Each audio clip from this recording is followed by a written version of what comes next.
თბილისის საქალაქო სასამართლოში პარტია მოქალაქეების ლიდერის ტერორისტული აქტის ჩადენის მცდელობის ბრალდებით დაკავებული ალეკო ელისაშვილის მორიგი პროცესი გაიმართა. პოლიტიკოს 2025 წლის 29 ნოემბერს სასამართლოს კანცელარიის შენობის დაწვის მცდელობას ედავებიან. სხდომაზე მანდატური სამსახურის თანამშრომელი გიორგი რიჟამაძე და შინაგან საქმეთა სამინისტროს ექსპერტი გიორგი ნებიერიძე დაიკითხნენ. რიჟამაძე იმ სამი მანდატურიდან ერთ-ერთია, ვინც ალეკო ელისაშვილის სავარაუდო ფაქტის განხორციელების დროს სასამართლოს კანცელარიის შენობაში დააკავა. ის დღეს პროცესზე ამტკიცებდა, რომ პოლიტიკოსმა მას უკბინა. მისი თქმით, ეს მაშინ მოხდა, როდესაც ელისაშვილისთვის იარაღის წართმევას ცდილობდა. საუბრის აუდიო ჩანაწერი სოციალურ ქსელში ვრცელდება. შევედით, ამავდროულად მესმის კვირის უკვე ხმაურისმა, დინებისმა, ამ მესმისმა ხესუმიში, ასე შეფერდი მესმის, და ასე სიტუაციას რობი ასულს უპირონება, საფეთია მიღავით, თავზე ფერზე უკეთია გათქმული და აქვს რელოთბათიშვილი წარსებული, ისნა მოსმელები. რელოთბათიშვილი კვირის ბენზინი და უზარიას ესე წაკიდებაში. მე მართლაც ვიგზელი ამ ფოიეში, რომ იყო ბენზინის დაკუსუნი, დავინახე, რომ ვერძე რეგულარულ ბოთლი, სანთები და დავინახე და ამ როგორ მე მივიბირე პირველებასთან და მომიახე და დავსე დაკავება პირველებს. ეს რომ ვიცოდი წინააღმდეგობას, მოახერხა ხელის ნახევარსუფლება, ილის მეშოვი დაიწყეს ეტაპმანი, მოახერხა ხელის საღება მუსლის არეში და როჩოქედა მათ ქონდა მიმაგრებული იარაღის კაბულა, შეგლებული იარაღი და ამოიღო ამოიღო იარაღი. მე ვცდილობ ამ იარაღის აღქმევას, ამავდროულად პიროვნება ვიმუქრება, რომ სოციალისტ დოქტორი ვიმუქრება, რომ ახალსა და უნივერსიტეტებს მე ნახე ეს პროფესია ლაუზეს და აღარ გამიშეს ხელი იარაღით და ისონება საშუალება თავის აზრებას სულისურებანა საბოლოო ჩვენი მოახერხა ამ იარაღის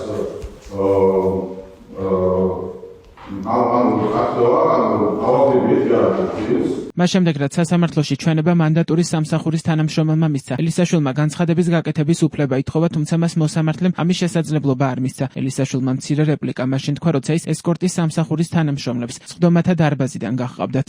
მინერატის გადაიქცეს ძალიან უფრო კარგად და შემოვარდი და მოგახიზია დავაყოლე პარლამენტს არამედ პათოლოგიური ამ შეკაშია მეოთხე სლომას იყოს არის. აი აპრაქტიკულიკაცი ძებნაობა პარალელია შეგეშინდა ერთი პათოლოგია და შეიძლება აუცილებლად და მინერატის გადაიქცეს.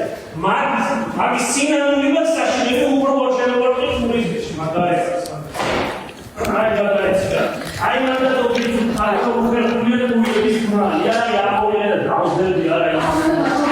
ალეკო ელისაშვილის ადვოკატები მედიასთან ამბობენ, რომ მოწმეთა ჩვენებები ტენდენციურია. მათი განმარტებით მოწმე მანდატურის სამსახურის თანამშრომელი ვითარების დრამატიზებას ცდილობდა და მეტი სიმძაფრის შემოტანას იმ ნაწილში თითქოს მათ სიცოცხლეს საფრთხე ემუქრებოდა. საქმის პროკურორი ანი ხუბეჯაშვილი კი აცხადებს, რომ არა მოწმისა და მისი კოლეგების აქტიური ჩართულობა ალექსანდრე ელისაშვილი მის განზრახვას სისრულეში მოიყვანდა. დღევანდელ სასამართლოს სხდომაზე მოწმეთ დავკითხეთ უშუალოდ ფაქტის თვითმხილველი მოწმე, ეს არის მანდატურის სამსახურის თანამშრომელი, რომელმაც დეტალურად აგვაღწერა თუ რა ქმედებები განახორციელა ალექსანდრე ელისაშვილმა იმისათვის, რომ გადაეწვა სასამართლოს შენობა, მან გვითხრა, რომ არა მისი და მისი კოლეგების აქტიური ჩართულობა ალექსანდრე ელისაშვილი მის განზრახვას, რაც გულისხმობდა იმას, რომ გადაეწვა სასამართლოს შენობა, სისრულეში მოიყვანდა, ასევე გვითხრა, რომ უშუალოდ მათ სიცოცხლეს უქმნიდა ალექსანდრე ელისაშვილის საფრთხეს, მაშინ როდესაც იარაღს უმიზნებდა და ასევე აყენებდა სხვადასხვა ტიპის დაზიანებებს, რაც გამოხატული იყო კბენაში.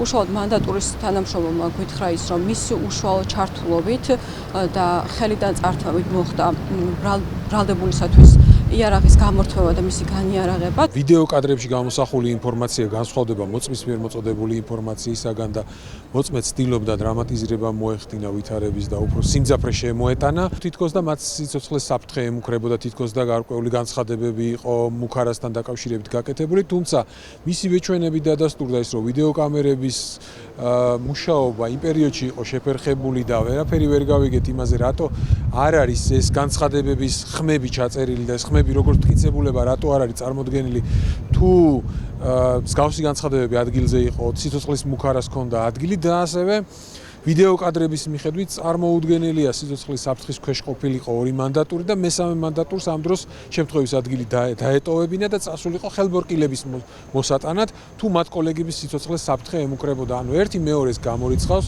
ჩვენებები არის ტენდენციური ვერანაირი ინფორმაცია ვერ მოგაწოდეს ვერც ექსპერტებმა და ვერც მანდატურმა ამ შემთხვევაში მანდატურსაც შეეხება მან ურთიერთგაუმრიცხავი ჩვენებები მოგცა ერთი არის რა უწერია და მეორე რასაც საუბრობს მან თქვა რომ იარაღს გვიმიზნებდა ჩვენ შევისწავლეთ ვიდეო ჩანაწერები და იქ ნათლად ჩანს რომ იარაღს არაც თუ უმიზნებდა არამედ იარაღს არც კი იღებდა ალექსანდრე ელისაშვილი და იარაღი ამოაცალა მანდატურმა და არა როგორც თვითონ მანდატური ახსენებს რომ თვითონ ცდილობდა ამოღებას გადატენვას და რაღაც შეფასებებს აკეთებდა. ალეკო ელისაშვილს ტერორისტული აქტის მცდელობას ედავებიან გამოძიების მტკიცებით მან სასამართლოს შენობის დაწვას სცადა და ამ მიზნით გასული წლის 29 ნოემბრის დილას შენობასთან მივიდა ცეცხლსასროლი იარაღით საბრძოლო მასალით და ტერორისტული აქტის განხორციელებისთვის საჭირო ნივთებით. პოლიტიკოსი მუხლის კვალიფიკაციას ტერორიზმს არ ეთანხმება. მისი ადვოკატის განცხადებით დანაშაული, რასაც ალეკო ელისაშვილს ედავებიან არ მომხდარა. მისი თქმით ელისაშვილი პოლიტიკური დევნის და პირადი შურისძიების მსხვერპლია. პარტია მოქალაქეების ლიდერს 10-დან 15 წლამდე პატიმრობა ემუქრება.